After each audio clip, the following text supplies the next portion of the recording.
नमस्कार, मैं अफजल। आप देख रहे हैं ऑनलाइन न्यूज इंडिया। 2 मई दीदी गई, ये नारे खूब चल रहे थे और भारतीय जनता पार्टी के नेता कार्यकर्ता खूब जोर जोर से बुलंद कर रहे थे। जय श्री राम के नारे से दीदी को डर लगता है। मिथुन चक्रवर्ती का वो नारा याद है आपको? मैं कोबरा हूं, सीधे डस लेता हूं। ये बयान आज आपको सुनाएंगे और साथ साथ उत्तर प्रदेश के मुख्यमंत्री योगी आदित्यनाथ का वो भी बयान दिखाएंगे कि बंगाल में महिलाएं सुरक्षित नहीं है। और बाबुल सुप्रियो जो केंद्र मंत्री होकर टॉलीगंज से विधानसभा का चुनाव लड़ रहे थे, उनका भी सुपड़ा साफ हो चुका है। और वो क्या कह रहे थे कि दीदी, जी हाँ, बेटी जो है वो पराया धन होती है, इस बार विदा कर देंगे। लेकिन टॉलीगंज की जनता ने उनको ही विदा कर दिया। हालांकि हम जो हॉट सीट है उसकी एक अलग वीडियो बनाएंगे, अलग तरीके से आपको दिखाएंगे। लेकिन आज वो बयान जिसे आपको देखना चाहिए अच्छी तरीके से कि कितनी नफरत भरी बातों को लेकर भारतीय जनता पार्टी ने बंगाल में चुनावी प्रचार किया था और किस तरह से एक महिला मुख्यमंत्री जो पूरे भारत में थी उसके ऊपर उसने कैसा लांछन लगाया था और नकारात्मक बातें की थी, जिसको लेकर आज टीएमसी के प्रवक्ता हर टीवी चैनल पे आप देख रहे होंगे वो भावुक होकर बातें कह रहे हैं कि क्या क्या नहीं कहा गया, किस तरह के इल्जामात लगाए जा रहे थे दीदी के ऊपर, दीदी को किस तरह से टारगेट किया जा रहा था, निशाना बनाया जा रहा था। और साथ में प्रधानमंत्री नरेंद्र मोदी ने तो पूरी भारत सरकार की प्रतिष्ठा ही दांव पर लगा दी थी। प्रधानमंत्री खुद चुनाव प्रचार कर रहे थे, गृह मंत्री अमित शाह चुनाव प्रचार कर रहे थे और गली गली घूम रहे थे। सिर्फ चुनाव प्रचार रैलियां नहीं बल्कि गली गली नंदीग्राम में पर्चे बांट रहे थे। उसके अलावा राजनाथ सिंह रक्षा मंत्री वो प्रचार में कूदे हुए थे। कई राज्यों के मुख्यमंत्री आपने देखा होगा, योगी आदित्यनाथ जय श्री राम, आखिर दीदी जय श्री राम के नारे से आपको क्यों डर लगता है? और प्रधानमंत्री नरेंद्र मोदी का वो बयान याद है, ओ दीदी ओ। इस तरह से एक प्रधानमंत्री ऐसे लफ्जों का ऐसी भाषा का इस्तेमाल कर रहे थे। क्या ये राजनीति में ऐसे भाषा का प्रयोग करना सही है? और इस तरह से पूरे कैबिनेट को लगा देना, पूरी भारत सरकार की प्रतिष्ठा को दांव पे लगा देना कि खुद एक केंद्रीय मंत्री चुनाव लड़ रहा है जो चुनाव हार चुके हैं, बाबुल सुप्रियो और कई सांसद, वो भी चुनाव जो सांसद है उनमें विधायक का चुनाव लड़ाया जा रहा था। लेकिन ये तो बीजेपी की अंदरूनी बातें हैं।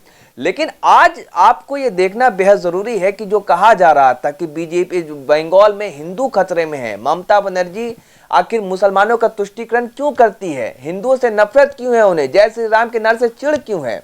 तो ये जो बातें की जा रही थी और बीजेपी जहां भी लड़ती है उस मुद्दे वहां पर इतना नफरत फैला दिया जाता है कि हम सब देखते आ रहे हैं। लेकिन आज बंगाल की जनता ने मुंहतोड़ जवाब दिया है, जिसको लेकर पूरी विपक्षी पार्टियां सभी तारीफों के पुल बांध रहे हैं ममता बनर्जी की कि एक महिला जिन्होंने चुनौती को स्वीकार किया। और जैसे ही चुनाव आयोग ने कहा कि 8 फेज में चुनाव होंगे, तभी उन्होंने सवाल खड़ा किया कि आखिर क्यों 8 फेज में चुनाव होंगे। तमिलनाडु में 234 सीट है, वहां पे तो 8 फेज में नहीं हो रहे हैं। बंगाल में 294 सीट है, क्यों आखिर 8 चरणों में चुनाव कराया जा रहा है? केवल इसलिए कि मोदी ज्यादा से ज्यादा प्रचार कर सके, अमित शाह ज्यादा से ज्यादा रैलियां कर सके, इसलिए कराया जा रहा है। लेकिन हम तैयार हैं इस चुनौती को स्वीकार करने के लिए। और उन्होंने नारा दिया, खेला हो पे, और खेला करके दिखा दिया। और एक अकेली महिला पूरे व्हील चेयर पर पूरे बंगाल घूम गई और उन्होंने दिखा दिया कि क्या है ताकत, क्या है शक्ति।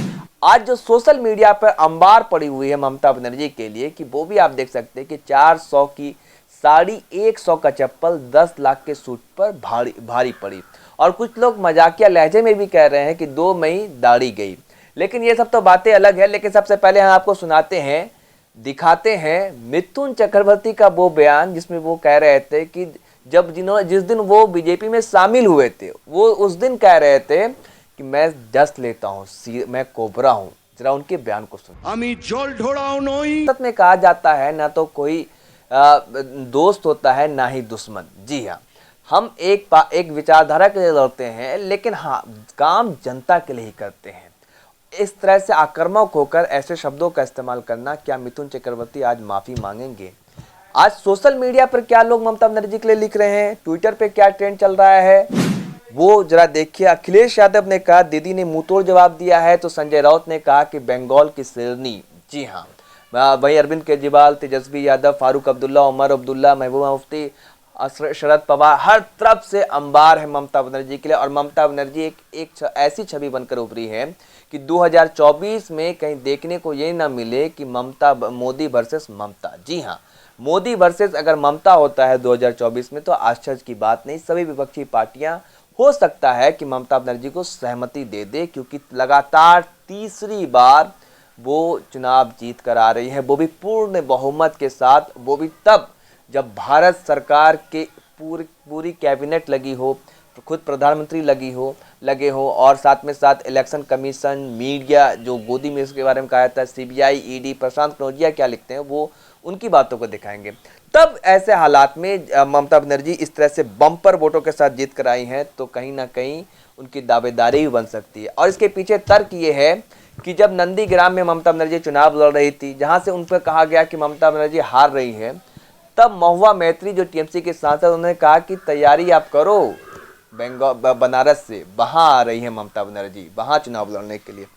देखिए, एक संजय राउत जो शिवसेना के राज्यसभा सांसद है, वो लिखते हैं कांग्रेचुलेशन, बधाई देते हुए, बंगाल की शेरनी, ओ दीदी, दीदी ओ दीदी। जी हाँ, ये जो मोदी जी ये कह रहे थे इस तरह से कि ओ दीदी ओ, तो उन पर तंज कसते हुए वही प्रशांत कनौजिया जो एक्टिविस्ट है, वो उन्होंने लिखा है, भाजपा प्लस आरएसएस प्लस चुनाव आयोग plus CBI plus ED plus प्रधानमंत्री, गृह मंत्री, सभी सेंट्रल एजेंसी प्लस आज तक plus Republic, ABP news, India TV, news nation, Dainik Jagran plus अन्य गोदी मीडिया, ये सब मिलकर भी एक महिला को हरा नहीं पाए।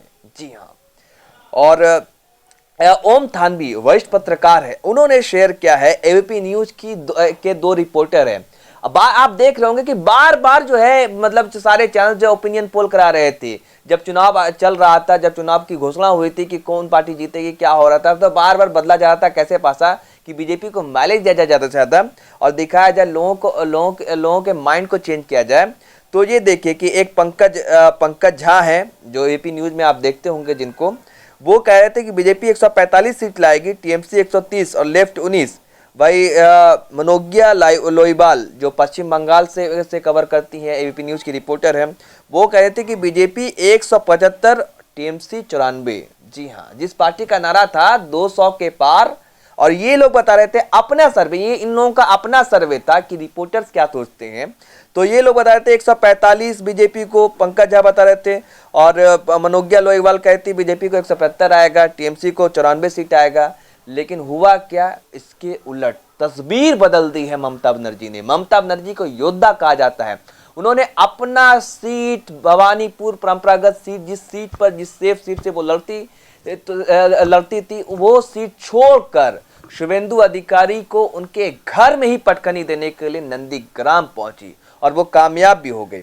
और अब जरा देखिए, और आगे चलते हैं, सोशल मीडिया पर लोग क्या कह रहे हैं। अखिलेश यादव उत्तर प्रदेश के पूर्व मुख्यमंत्री हैं, समाजवादी पार्टी के मुखिया, पश्चिम बंगाल में भाजपा की नफरत की राजनीति को हराने वाली जागरूक जनता, जुझारू सुश्री ममता बनर्जी जी व टीएमसी के समर्पित नेता व कार्यकर्ताओं को हार्दिक बधाई।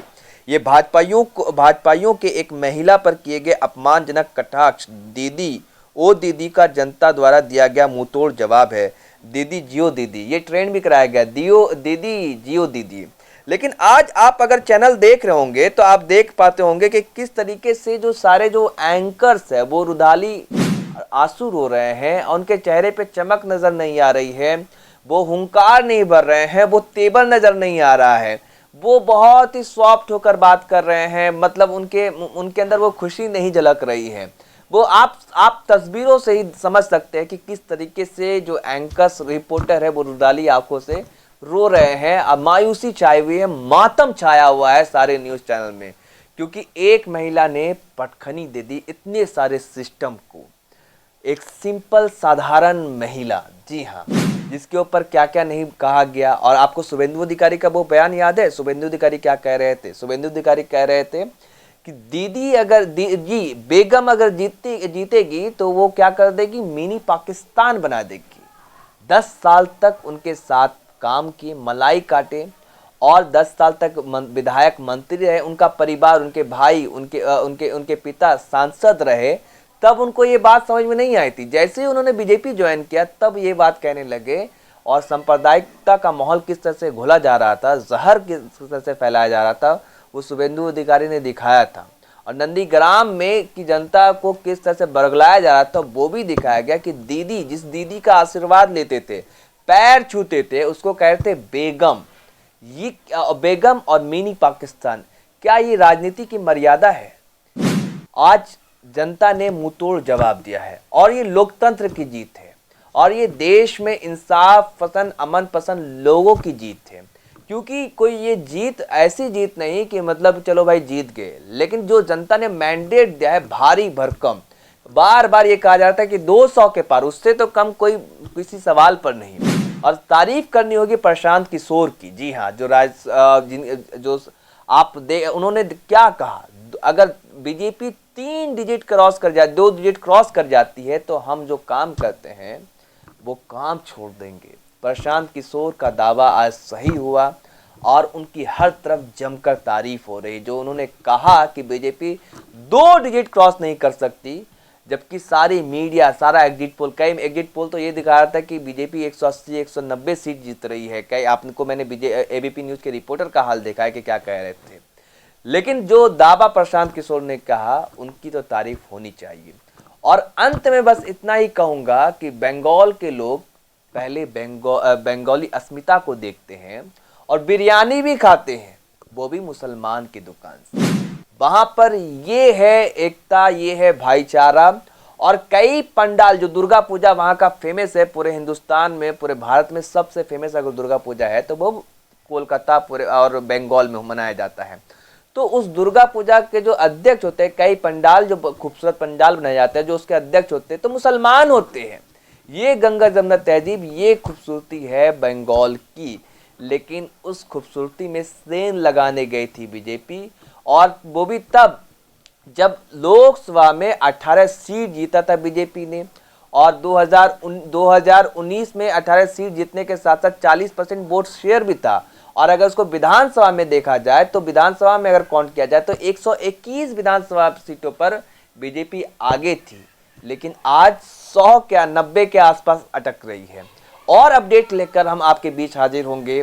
वीडियो को शेयर कीजिए और लोगों तक पहुंचाइए, लोगों तक सच्चाई से रूबरू कराइए, और जो जिस तरह से नफरत और जहर फैलाया गया था उनको दिखाइए और मुंह तोड़ जवाब दीजिए। धन्यवाद। इस खबर को अभी लाइक करें, शेयर करें, अभी चैनल को सब्सक्राइब करें और घंटी जरूर दबाएं।